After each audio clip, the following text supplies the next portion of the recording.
అదరగొట్టే కారం రంగు రుచి ఆచి కారం పొడి.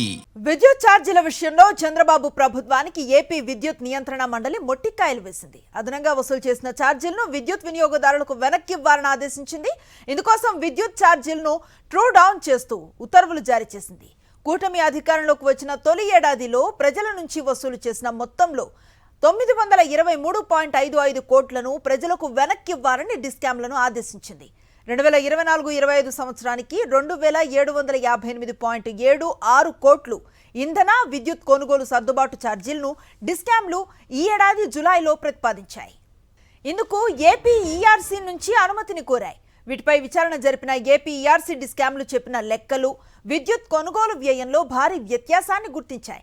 డిస్కామ్లో అడిగిన దానికి యథాతథంగా ఆమోదం తెలపకుండా 895.12 కోట్లను తగ్గించి 1863.64 కోట్లకు అనుమతినిచ్చింది. అలాగే గత ప్రభుత్వం బహిరంగ మార్కెట్లో విద్యుత్ను అధిక ధరలకు కొనుగోలు చేసిందంటూ తప్పుడు ప్రచారం చేసిన కూటమి అధికారంలోకి వచ్చిన తొలి ఏడాదిలోనే ఏపీ ఈఆర్సీ అనుమతించిన దానికి మించి ధరను విద్యుత్ కొనుగోలు చేసింది.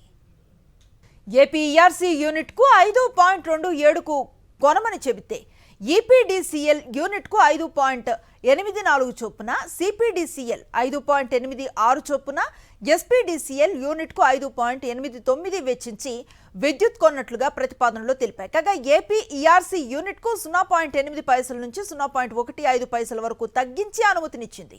విద్యుత్ కొనుగోలు ఖర్చు కూడా 34,517 కోట్లకు అనుమతి ఉంటే 45,476 కోట్లు వెచ్చించామని డిస్కామ్లు చెప్పాయి. ఇందులో 44,624 కోట్లకు ఏపీ ఈఆర్సీ ఆమోదం తెలిపింది. కాగా ప్రసార పంపిణీ నష్టాలు 10.17% అని డిస్కామ్లు ప్రతిపాదిస్తే ఈఆర్సీ మాత్రం 9.87%కే అంగీకరించింది. 2024-25 ఆర్థిక సంవత్సరానికి సంబంధించి ప్రతి నెల యూనిట్కు 0.40 పైసలు చొప్పున అదనంగా డిస్కామ్లు వసూలు చేశాయి. ఏఎస్పీడీసీఎల్ 1,106.56 కోట్లు, సిపిడిసిఎల్ 614.86 కోట్లు, ఈపీడీసీఎల్ 1,065.76 కోట్ల చొప్పున ఇప్పటికే 2,787.18 కోట్లు వసూలు చేసేశాయి.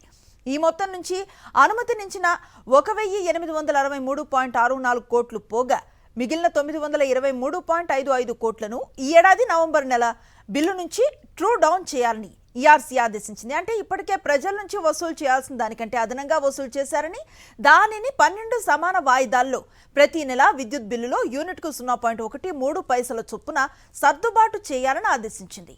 ఈఆర్సీ నిర్ణయం ప్రభుత్వానికి చెంపపెట్టుగా మారటంతో పాటు వినియోగదారులకు కాస్త ఊరటను కలిగించనుంది.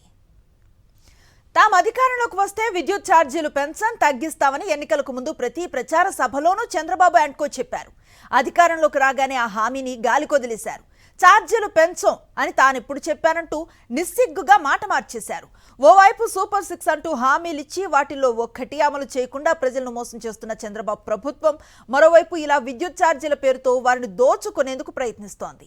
కూటమి ప్రభుత్వం వచ్చాక విద్యుత్ ఛార్జీల రూపంలో 15,485 కోట్ల భారాన్ని మోపింది. 2024 నవంబర్ బిల్లు నుంచి 6,076.86 కోట్ల భారాన్ని వసూలు చేస్తూ ఉండగా ఈ ఏడాది జనవరి బిల్లు నుంచి మరో 9,412.50 కోట్ల భారాన్ని జోడించింది. 2024-25 ఆర్థిక సంవత్సరానికి వినియోగదారులకు ఇచ్చే బిల్లులో యూనిట్కు 0.40 చొప్పున అదనంగా వసూలు చేయటం ఏడాది ప్రారంభంలోనే మొదలుపెట్టారు. అలా ఈ ఏడాది మార్చి వరకు జనం డబ్బును అదనపు ఛార్జీల పేరుతో దోచేశారు. అందులో 1,863.64 కోట్ల విద్యుత్ ఛార్జీలకు ఆమోదం తెలపడంతో కూటమి ప్రభుత్వం ఇప్పటి వరకు వినియోగదారులపై వేసిన మొత్తం విద్యుత్ ఛార్జీల బాదుడు 17,348.64 కోట్లకు చేరింది.